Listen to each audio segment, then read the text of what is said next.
As we celebrate Hispanic Heritage Month, a look at Chicago's Little Village neighborhood, where one couple took on the task of reclaiming their community. WGN's Lourdes Duarte joining us tonight with more on what led to the Castanedas to take on local gangs. Lourdes?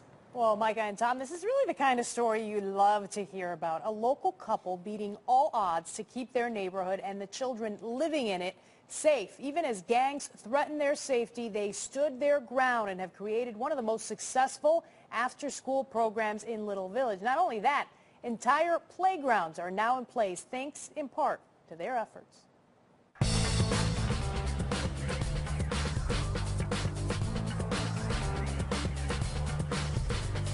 An afternoon game that, from the looks of it, goes a long way for hundreds of kids in Chicago's Little Village neighborhood. Very nice.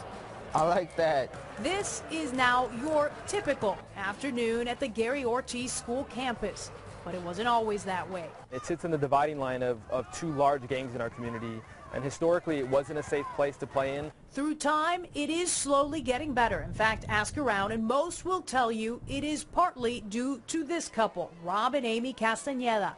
Back in 2000, they started Beyond the Ball, born out of pure frustration. It was scary, you know, and it wasn't like an easy decision, and it wasn't an overnight decision, but you know, here we are 13 years later, and we definitely know it's the right decision. As a newly married couple, they bought a home in busy Little Village. When gangs and violence got out of hand, they called police, and the gangs retaliated. In response, they set our house on fire twice and came back a third time, and they threw a bottle through our window while threatening to kill us for calling the police. But even then, they refused to leave. They knew they had to do something that went beyond their initial reaction to take off. You see the basket? And here they are today. Beyond the Ball has become a runaway success. In 2011, they, along with a handful of other community groups, repainted the dark brown paint that covered graffiti but looked out of place. It was like a 3-hour span, and you have 600 people working.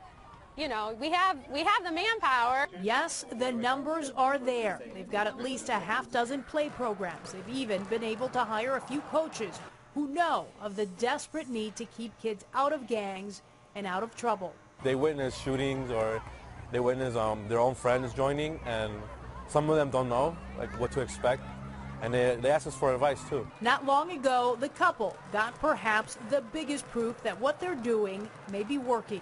One of the men convicted for trying to burn down their home years ago is now out of the gang life and has a child benefiting from what Beyond the Ball can offer today. For him, it was like, if my kids have these opportunities, then they won't make these decisions that I made. The two sides made amends. It doesn't mean gangs and violence aren't still an issue in one of Chicago's largest Latino neighborhoods, but people like Amy and Rob are raising their hands, reclaiming their neighborhood, one child, one game at a time. We just want to live in peace, and we want kids in our community to be able to grow up in peace.